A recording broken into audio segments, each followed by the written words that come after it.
All right, let's look at another example. In this one, we're solving natural log of x minus 1 plus natural log of x equals natural log of x plus 2.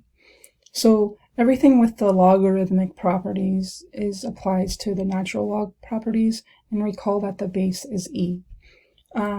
So in this case, we see that there's a natural log expression on the left and a natural log expression on the right. And you want to be careful that not just to like get rid of the natural logs altogether. You want the natural logs to be like one unit, like one term. And so here you have two terms. And so the key to these problems, similar to what we saw with like absolute value equations, when you have like quadratics that are in the form equals k and you're trying to solve for x, you would want to divide by a on both sides so that you could isolate the squared term. And what other examples? Like with quadratics as well, you saw this type of thing where not quadratics, radicals. With radical equations, you want to isolate the radical. So what we want to do with this natural log is write this natural logarithm as a single log. So using those properties of logarithms, we can express the left side as natural log of x times x minus 1. So when you're summing logarithms, you can multiply the arguments. And I just use the commutative property. And then we'll end up on the right as natural log of x plus 2.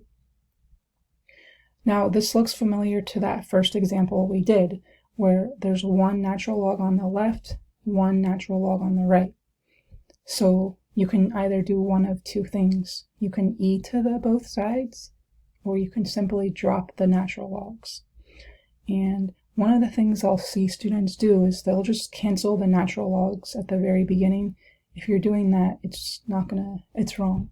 So be sure to use properties of logarithms to write it as a single log and then proceed to isolate x.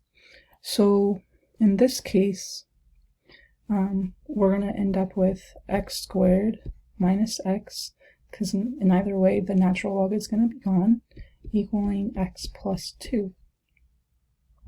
I distributed my x here, and at this point I see I have a quadratic equation. So that means I need to get this side to be 0, so I can either factor or use the quadratic formula or other techniques to solve for x. So this would lead me to x squared minus 2x minus 2 equaling 0. And I can't factor this, but I think I can use the quadratic formula, but I think it's going to be a little bit more efficient for me to complete the square method. So I'm going to add the 2 over and take half the middle number and square that. So I'll end up with x squared minus 2x plus 1 equaling 2 plus 1. This factors to x minus 1 squared equaling 3. I'll square root both sides and I'll end up with x minus 1 equals plus or minus square root 3. Add 1 to both sides and I'll have 1 plus or minus square root 3. And so again, we need to make sure that both of these answers are correct. So essentially what we should be doing is making sure that whatever we get inside the argument is not negative. And it's always going to be the original equation.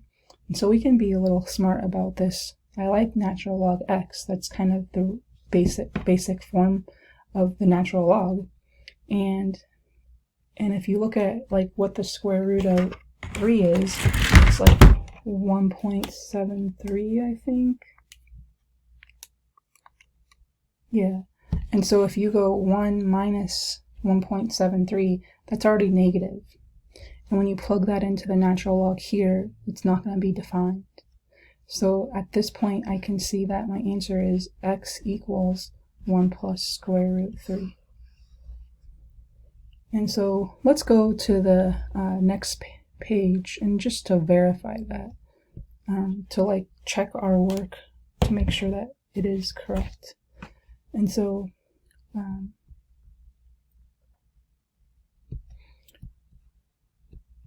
our equation was natural log x minus 1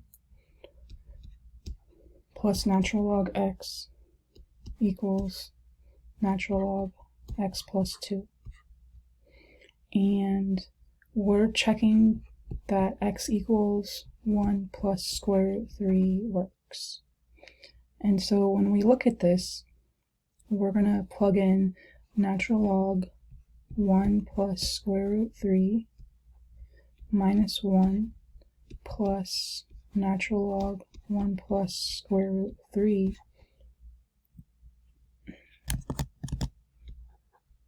and then does that equal natural log of 1 plus square root 3 plus 2, or 3 plus square root 3. So when we're looking at this inside the argument here, the 1's cancel. I get natural log of square root 3, and here I'll just have natural log of 1 plus square root 3, and we're wondering, does this equal natural log of 3 plus square root 3? And so the thing is that because the argument is defined for each of these natural logarithms, we can rewrite this as natural log square root 3 times 1 plus square root 3. So again, if I'm adding natural logarithms, I can multiply the arguments based off those rules for exponents. And will this equal natural log of 3 plus square root 3?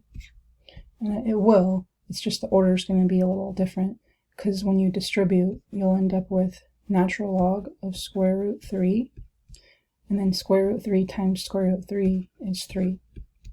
And so we do in fact see that these are the same. And so this verifies that this is our answer.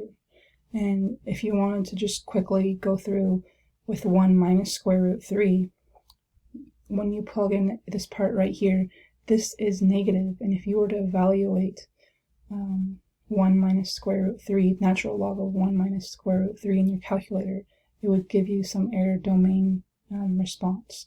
So make sure that when you're doing logarithmic equations that you always go through and just verify that your answers work, and it's always based off the original equation.